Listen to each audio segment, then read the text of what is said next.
नमस्कार। स्वागत है आपका अपने इस चैनल टीकम सर हिस्ट्री पर। और आज हम पढ़ने वाले हैं राजस्थान में तीन सभ्यताएं जो विशेष संदर्भ में दी गई हमें असिस्टेंट प्रोफेसर के पेपर में। तो निम्बाहेड़ा, बागौर और मंडिया या मंडपिया, ये तीन सभ्यताएं जो है विशेष जो है मैसेज भी आ रहे थे कि इन पर वीडियो बनाओ। तो ये तीनों सभ्यताओं से पहले मैं आपको सलाह देना चाहूँगा कि आप प्राचीन सभ्यताओं का एक वीडियो जो पड़ा है वो अवश्य देख लें, क्योंकि वो बेसिक है इसका, वो पूरी सभ्यताओं का बेसिक है। और ये तीन सभ्यताएं जो हैं वो मध्य पाषाण काल या लेट स्टोन एज की हैं। लेट स्टोन एज यानी मध्य पाषाण काल की। अब वो मध्य पाषाण काल क्या है क्या नहीं है उसके बारे में जानने के लिए आपको पुराना वीडियो बहुत अच्छे से देख लेना चाहिए।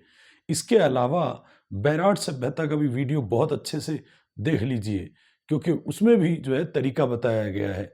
चलिए हम शुरू करते हैं। ये तीन सभ्यताएं जो मध्य पाषाण काल की हैं। तो सबसे पहली सभ्यता मध्य पाषाण काल की सभ्यताओं में जो है वो मध्य पाषाण काल की सभ्यताओं में सबसे पहली सभ्यता हम पढ़ने वाले हैं निम्बाहेड़ा सभ्यता।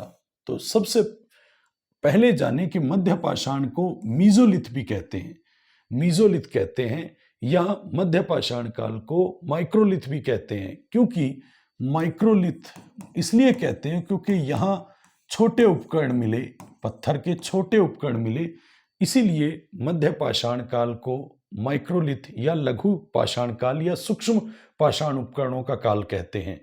तो कितने उपकरण मध्य पाषाण काल के राजस्थान से मिले? तो सीधा सीधा छोटा प्रश्न है, 160 उपकरण मध्य पाषाण काल के राजस्थान में 160 उपकरण मिले हैं।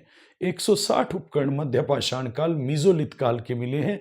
और इस समय क्वार्ट्जाइट या क्वार्टज के उपकरण मिलते थे, माने उसमें जो पत्थर था वो क्वार्ट्जाइट या क्वार्टज का होता था। क्वार्टज जो है वो पत्थर यहाँ मध्य पाषाण काल में मुख्य रूप से उपकरण बनाने में किया जाता था। चलिए शुरू करते हैं। तो निम्बाहेड़ा सभ्यता सबसे पहले आप देखें तो निम्बाहेड़ा सभ्यता जो है, निम्बाहेड़ा सभ्यता जो है वो निम्बाहेड़ा सभ्यता चित्तौड़गढ़ में है। चित्तौड़गढ़ में निम्बाहेड़ा सभ्यता मध्य पाषाण काल की सभ्यता है। वो हम यहाँ पढ़ ही रहे हैं। माइक्रोलिथ काल भी बोलते हैं इसको, सूक्ष्म पाषाण काल भी बोलते हैं, सूक्ष्म पाषाण काल या माइक्रोलिथ भी बोलते हैं, क्योंकि छोटे उपकरण मिले इस समय पत्थर के। ये बागौर से 60 किलोमीटर दूर दक्षिण पूर्व में है। तो आप गौर करें, मान लो ये बागौर है तो दक्षिण पूर्व की तरफ इधर निम्बाहेड़ा है, इस तरफ बागौर से इधर साइड निम्बाहेड़ा है, दक्षिण पूर्व की तरफ 60 किलोमीटर, 60 किलोमीटर।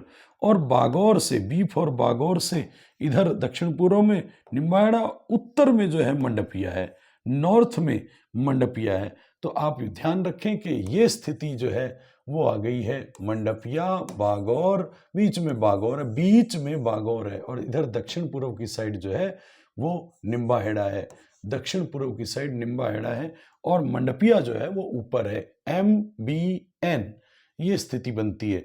और ये 30 किलोमीटर उत्तर में है और ये 60 किलोमीटर दक्षिण पूर्व में है। आहड़ सभ्यता का भी केंद्र माना जाता है। तो विशेष बात है, किसे आहड़ सभ्यता का केंद्र माना जाता है? आहड़ सभ्यता मध्य पाषाण काल के बाद की सभ्यता है। आपको बता दूं, मैंने कहा इसीलिए वीडियो पुराना देखना बहुत जरूरी है।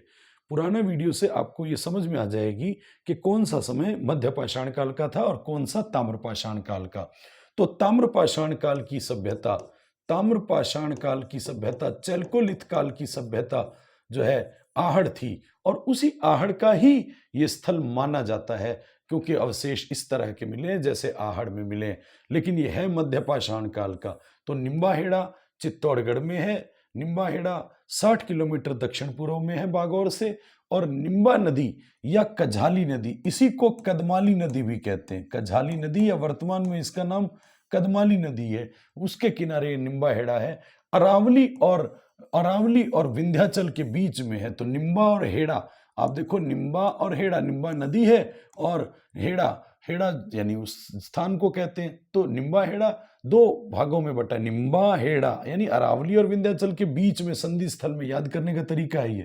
तो संधि स्थल में है। इसके अलावा धारेश्वर, धारेश्वर, निम्बाहेड़ा धारेश्वर जो है वहां से जगह एक मिली है धारेश्वर, जहां से लाल रंग के जो है अवशेष मिले, जो शैल चित्र मिले, चित्र लाल रंग के मिले। 7,000 साल पुरानी जो है धारेश्वर से यहाँ गुंजाली नदी के किनारे मध्यपाषाण कालीन शैल चित्र मिले, जिसकी तुलना भीमबेटका से भी की जाती है। तो इंपॉर्टेंट है, पूरे भारत में जो है भीमबेटका के चित्र, मध्य प्रदेश में शैल चित्र मिले, उस चित्रों से तुलना की गई है मध्यपाषाण कालीन शैल चित्रों की, तो वो यहाँ धारेश्वर से मिले हैं जो निम्बाहेड़ा के पास है। बहुत इंपॉर्टेंट है कि धारेश्वर से मध्यपाषाण कालीन शैल चित्र मिले हैं भीमबेटका के समान शैल चित्र जो 7,000 साल पुराने। और इसमें किस रंग का उपयोग हुआ है? तो लाल रंग का उपयोग हुआ है, लाल रंग का उपयोग हुआ है। 1962-63 में वीएन मिश्र ने खोज की थी। वैसे सभी सभ्यताओं की, तीनों ये जो विशेष संदर्भ वाली हैं, वो वीएन मिश्र, वीरेंद्र नाथ मिश्र ने खोजी थी। ये वाली बात भी जो है एक वीडियो बन रखा है, वो आप अवश्य देख लें। निम्बाहेड़ा शुरू का वीडियो है, अभी कोई ज़्यादा वीडियो नहीं है, इसलिए रोजाना देख सकते हैं। हर वीडियो में आपको ट्रिक मिलेगी, हर वीडियो में आपको तरीका मिलेगा, बेसिक कंसेप्ट मिलेगा, रटा रटाया काम नहीं मिलेगा जैसे अन्य चैनलों पे आप देख रहे हैं। आपको हर बात यहाँ समझदारी से मिलेगी। तो गौर करते रहिए, पढ़ते रहिए। बिनौता की पहाड़ी, महाखेड़ी मंदिर और खेड़ा नाहर सिंह माता का मंदिर और मानकपुरा जो है मंदिर, ये सब मंदिर जो हैं और बावड़ी जो है ये वाली निम्बाहेड़ा से मिली है। तो यहाँ ये अभ्यास करना है, 2-3 बार देखना है तो ये अवश्य याद हो जाए। क्वार्टजाइट पत्थर के उपकरण यहाँ से मिले मध्यपाषाण काल के। पूछा जाए आहड़ सभ्यता की तरह, आहड़ सभ्यता का केंद्र इन तीनों में से कौन सा है? तो निम्बाहेड़ा सभ्यता आहड़ सभ्यता का केंद्र जो है उस समान लगता है। और चित्र जो यहाँ मिले वो भीमबेटका के समान चित्र मिले धारेश्वर से। तो निम्बाहेड़ा माने 2 के बीच में है, तो अरावली और विंध्याचल के बीच में ये सभ्यता। पूछा जा सकता है कि कौन सी सभ्यता अरावली और विंध्याचल के संधि स्थल पर स्थित है? तो निम्बाहेड़ा चित्तौड़गढ़ में है, चित्तौड़गढ़ में है। तो चलिए निम्बाहेड़ा सभ्यता के बाद सेकंड नंबर चलते हैं हम बागौर सभ्यता पे। बागौर सभ्यता, बागौर आप जानते हैं कि भीलवाड़ा में है। बागौर जो है वो भीलवाड़ा में है, बागौर भीलवाड़ा में है। तो सबसे पहली बात कि बागौर कहाँ स्थित है और कौन सी नदी के किनारे? कोई भी स्थल होगा तो कोई नदी होगी अवश्य। तो कोठारी नदी के बाईं ओर स्थित है, कोठारी नदी के बाईं ओर स्थित है। यहाँ जो टीला है उसको महासतियों का टीला कहते हैं, परीक्षा के लिए बड़ा काम का है। महासतियों का टीला जो है वो बागौर सभ्यता में 1967 से 70 के बीच में बागौर की खोज डॉक्टर वीएन मिश्र और लेशनी ने खोजी थी, शनि ने खोजी थी। तो वीएन मिश्र और लेशनी ने खोजी थी। कितने चरणों में बागौर खोदा गया है? तो 3 चरणों में। पहला चरण, दूसरा चरण, तीसरा चरण।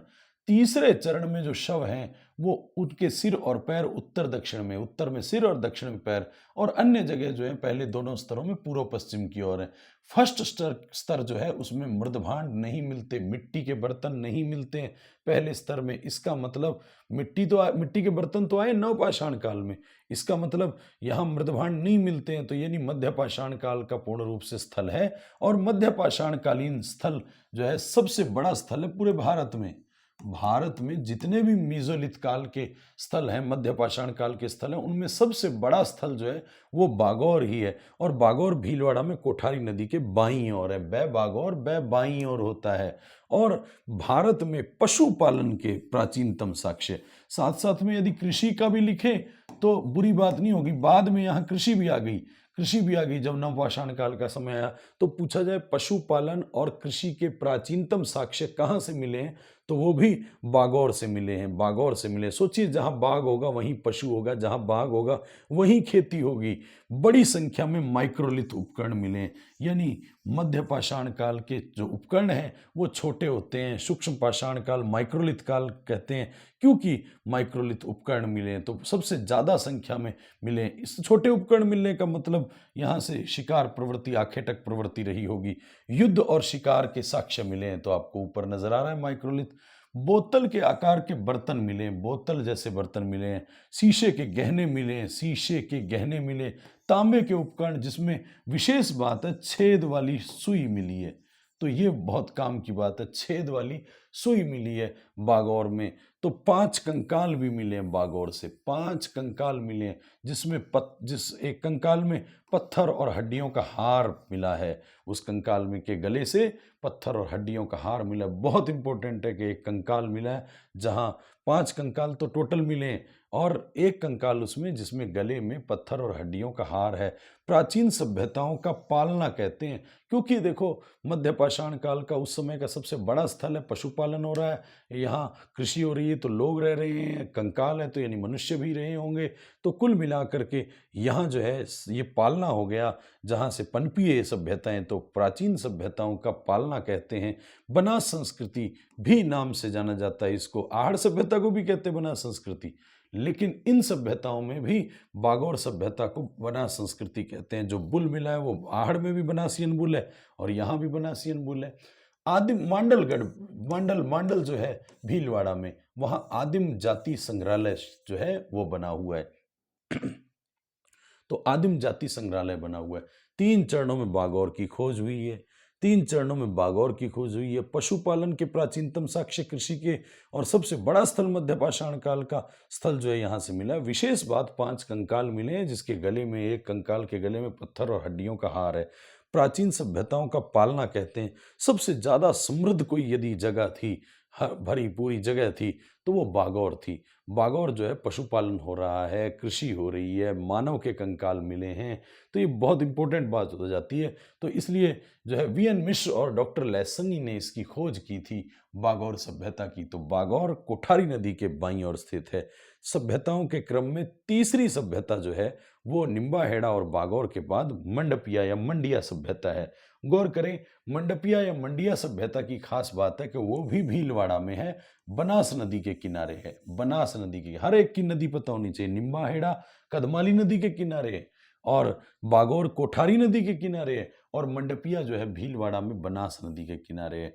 और बागौर से 30 किलोमीटर उत्तर की ओर, मैंने अभी बताया था बागौर से, ये बी फॉर बागौर है, इधर उत्तर की तरफ तो जो है मंडपिया है और इधर दक्षिण पूर्व की तरफ जो है वो 60 किलोमीटर दूर ये और 30 किलोमीटर दूर ये। 30 किलोमीटर उत्तर की तरफ बागौर से तो मंडपिया है और 60 किलोमीटर दक्षिण पूर्व की तरफ जो है वो निम्बाहेड़ा है, निम्बाहेड़ा है। तो ये अभ्यास में रखना है आपको।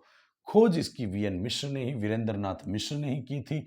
यहाँ खास बात हो जाती है कि निम्न पुरा पाषाण और मध्य, मध्य का तो देखो मिलता ही है, लेकिन उससे पहले का भी यहाँ मिल रहा है। तो ऐसा स्थल जहाँ निम्न और मध्य पुरा पाषाण दोनों ही स्थल मिल रहे हैं, दोनों ही समय के मिल रहे हैं, तो वो जो है ये। और ब्लेड्स और पृष्ठ ब्लेड्स जो हैं, ब्लेड का मतलब फलक से, जो ब्लेड काटने वगैरह, चाकू वगैरह, मतलब पतले उपकरण जिसके चारों धार होगी, दोनों तरफ धार होगी, तो वो ब्लेड कहलाते हैं। ऐसे ही पृष्ठ ब्लेड कहलाते हैं। पृष्ठ ब्लेड और ब्लेड जो हैं वो उपकरण यहाँ से मिले हैं मंडपिया से। मंडपिया से वैसे ब्लेड मंडी में ही मिलता है, आप सोचो, ब्लेड मंडी में ही मिलता है। इसके बाद कुछ ऐसी सभ्यताएं हैं जो आपको ध्यान रखनी चाहिए, जो ऑप्शन में हो सकता है। एक प्रश्न भी असिस्टेंट प्रोफेसर में सीधा सीधा पूछा भी गया है। जैसे ये तो स्थल मैंने बताया, वो वीडियो देखना पड़ेगा आपको कि कैसे कैसे ये सभ्यताएं आई। सबसे पहले जो है पाषाण काल, पाषाण में भी निम्न, फिर मध्य, फिर उच्च पुरा पाषाण, या ऐसे, फिर मध्य पाषाण काल आया, फिर मध्य पाषाण के बाद नव पाषाण काल आया, पत्थर युग के बाद फिर ताम्र पाषाण काल आया। मानव ने पहली बार तांबे का उपयोग किया, चैल्कोलिथ काल कहते हैं। ताम्र पाषाण काल के बाद ताम्र युग आया, तांबे और पत्थर का युग, और फिर तांबे का युग, ताम्र युगीन आया। फिर ताम्र युगीन के बाद जो है लोह युगीन भी आया। तो इस तरह से धीरे धीरे विकास का क्रम था। तो वो आप वीडियो देखना ना भूलिएगा उसको। तो पूरा पाषाण काल के स्थल देखें तो पुराना जो होता है वो डेड हो चुका होता है। तो डीडवाना है, जायल है, पुष्कर है, बूढ़ा पुष्कर भी बोल देते हैं, बूढ़ा पुष्कर। तो जो बूढ़ा हो गया वो डेड हो गया, जो चला गया जायल, तो जायल। होकड़ा बेसिन भी कहते हैं, पुष्कर ना लिखा है तो होकड़ा बेसिन भी लिखा आ सकता है। इसके अलावा भानगढ़ हो गया। भानगढ़ तो आपको पता है जो है तिलिस्मी किला है, यानी भूतों प्रेतों के लिए अलवर वाला भानगढ़ प्रसिद्ध है।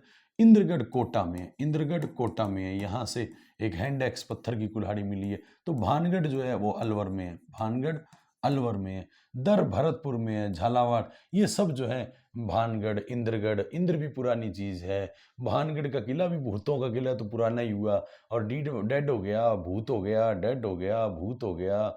इंद्रगढ़, बूढ़ा बूढ़ा पुष्कर, ये सब जो है पूरा पाषाण काल के स्थल हैं। मध्य पाषाण काल के स्थल स्क्रेपर और पॉइंट, इसमें पत्थरों का उपयोग, उपकरणों का उपयोग हुआ। जो उपकरण पत्थर के, वो उनके नाम है स्क्रेपर और पॉइंट। तो एसपी है मध्य पाषाण काल में। यहाँ मध्य पाषाण काल का स्थल सबसे इंपॉर्टेंट अभी हमने जो पढ़े, बागौर, बागौर जो है वो बागौर था। इसके अलावा लेट स्टोन एज, इसी को तो कह रहे हैं, यही तो हमारे सिलेबस में है। तो बागौर भी हो गया, एक निम्बा हेड़ा है यहाँ पे, निम्बा हेड़ा, और एक मंडपिया है, अभी हमने पढ़ा मंडपिया। इसके अलावा जो है बागौर भीलवाड़ा और तिलवाड़ा, बाढ़ में जो है ये तिलवाड़ा बालोतरा में आता है, तो ये तिलवाड़ा। तो गौर करें, बागौर भीलवाड़ा और बाड़मेर वाला या बालोतरा वाला तिलवाड़ा, तो ये स्थल जो हैं, ये बागौर जैसे ही मध्य पाषाण काल के माइक्रोलिथ कहाँ से मिले हैं, तो तिलवाड़ा से, लूणी नदी के किनारे। ये कौन सी नदी के किनारे? लूणी नदी के किनारे। विराटनगर, बैराठ जो है वो देखो लोहयुगीन भी आएगा और इधर भी आता है। मध्य सोजत है, धनेरी है, पिछली बार के प्रश्न ऑप्शन ये जो है दिए गए थे मिलान करो में, तो सोजत, धनेरी, सोजत है, धनेरी है, विराटनगर है, ये जो है सोजत, धनेरी, विराटनगर, ये सब जो है वो मध्य पाषाण काल के स्थल हैं। नव पाषाण काल का राजस्थान में कोई भी स्थल नहीं मिला है।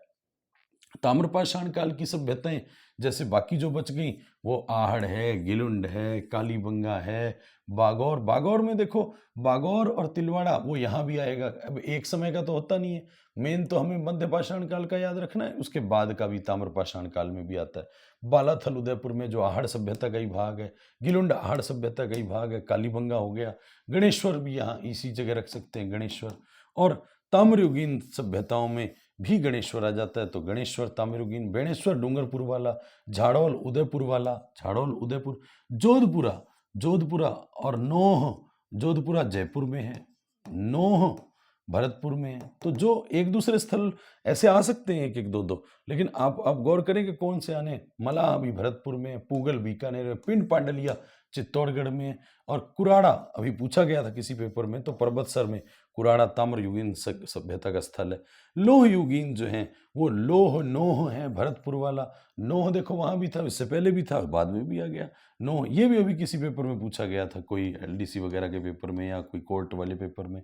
बैराठ लोह युगीन है, वो आप बैराठ सभ्यता देखेंगे तो बैराठ इसमें भी है। तो बैराठ आपको पता है कि मध्य पाषाण काल वाले में विराटनगर है। जोधपुरा इन दोनों में है। सांभर है, जोधपुरा जयपुर में, सांभर जयपुर में, सुनारी झुंझुनू में, सुनारी झुंझुनू में, रेड टोंक में है, रेड टोंक में, और ढील नदी के किनारे है, रेड ढील, रेड ढील, रेड ढील।